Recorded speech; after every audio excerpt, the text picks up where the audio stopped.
Assalamualaikum anak-anakku. Pada pertemuan kali ini kita akan mempelajari kehidupan manusia pada masa praaksara. Materi yang akan kita pelajari yang pertama yaitu pengertian masa praaksara, asal-usul manusia pada masa praaksara, kehidupan manusia pada masa praaksara, pembagian zaman praaksara dan manusia purba di Indonesia. Tujuan pembelajaran yang pertama yaitu kita akan menjelaskan pengertian masa praaksara, menjelaskan kurun waktu masa praaksara, menyebutkan jenis-jenis manusia purba di Indonesia, mengidentifikasi jenis-jenis manusia Indonesia yang hidup pada masa praaksara dan menjelaskan perkembangan kehidupan pada masa praaksara. Praaksara berasal dari gabungan kata yaitu pra dan aksara. Pra artinya sebelum dan aksara artinya tulisan. Jadi masa praaksara adalah masa sebelum manusia mengenal bentuk tulisan. Masa praaksara disebut juga dengan masa nirleka. Nir artinya tidak ada dan leka artinya tulisan. Masa praaksara disebut juga dengan masa prasejarah. Tetapi sekarang istilah ini sudah tidak digunakan lagi. Asal-usul kehidupan manusia. Menurut ilmu geologi, perkembangan bumi terbagi dalam beberapa tahap. Yang pertama yaitu Arkaikum. Zaman ini berumur kira-kira 2500 juta tahun. Pada saat itu bumi masih belum dingin, udara masih panas sekali. Kulit bumi masih dalam proses pembentukan. Belum ada tanda-tanda kehidupan.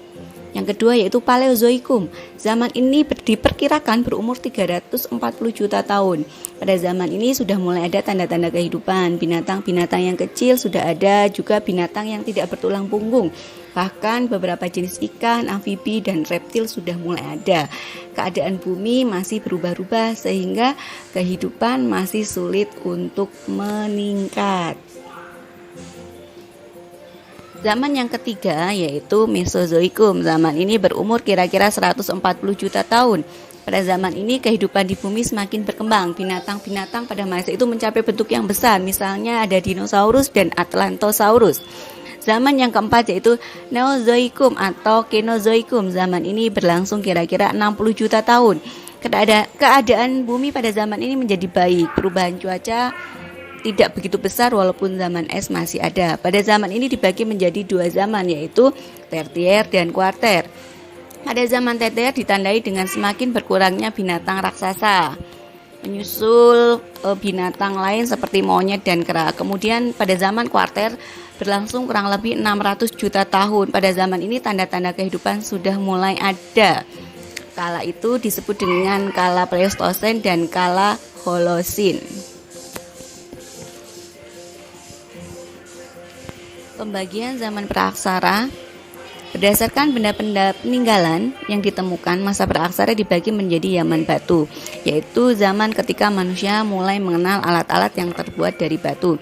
Zaman ini terbagi menjadi 4 periode. Yang pertama adalah zaman batu tua atau Paleolitikum. Yang kedua zaman batu tengah atau Mesolitikum. Yang ketiga adalah zaman batu muda atau Neolitikum. Dan yang keempat adalah zaman batu besar atau Megalitikum. Jenis-jenis manusia purba. Yang pertama adalah Meganthropus paleojavanicus.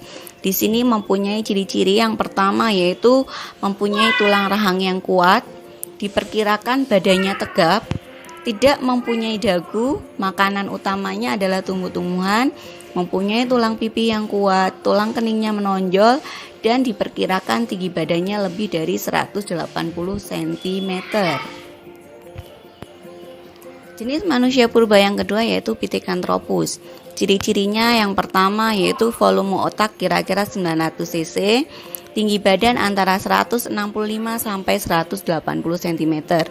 Memakan segala jenis makanan, tulang keningnya menonjol, badannya tegap, hidungnya lebar, tulang pipi kuat dan menonjol. Jenis manusia purba yang ketiga yaitu Homo sapiens. Ciri-cirinya, volume otaknya diperkirakan 1000 sampai 1200 cc. Tinggi badannya antara 130 sampai 210 cm. Mukanya lebar dan mulutnya menonjol, berdiri dan berjalan dengan tegap dan giginya kecil. Peta lokasi penemuan fosil manusia purba di Indonesia dapat kalian lihat dari peta berikut ini. Di sini adalah peta perbatasan antara Jawa Tengah dengan Jawa Timur. Di situ ditandai dengan adanya Sungai Bengawan Solo. Jadi ini adalah daerah-daerah ditemukannya manusia purba di Indonesia. Misalnya ada daerah Ngandong Trinil, ada Jetis, ada Mojokerto, ada Malang, ada Surakarta, ada Jerapung, ada Wajak, dan ada Surabaya. Kemudian kita akan mempelajari rute penyebaran manusia purba ke kepulauan Indonesia. Ini ada dua rute barat dan rute timur. Rute barat, manusia purba dari Birma masuk melalui Malaysia menuju Sumatera, Jawa, dan Nusa Tenggara. Kemudian rute timur, manusia purba dari Cina Selatan atau Yunan atau Kanton masuk melalui Filipina menuju Sulawesi dan Nusa Tenggara. Ini dapat kalian lihat lagi di petanya ya. Demikian penjelasan dari Ibu. Ini yang terakhir ada pertanyaan, di mana pertanyaannya yaitu manusia purba jenis apa yang pertama kali ditemukan di Indonesia? Silahkan kalian kerjakan ya. Demikian, terima kasih. Kalau ada kesalahan mohon maaf. Wassalamualaikum warahmatullahi wabarakatuh.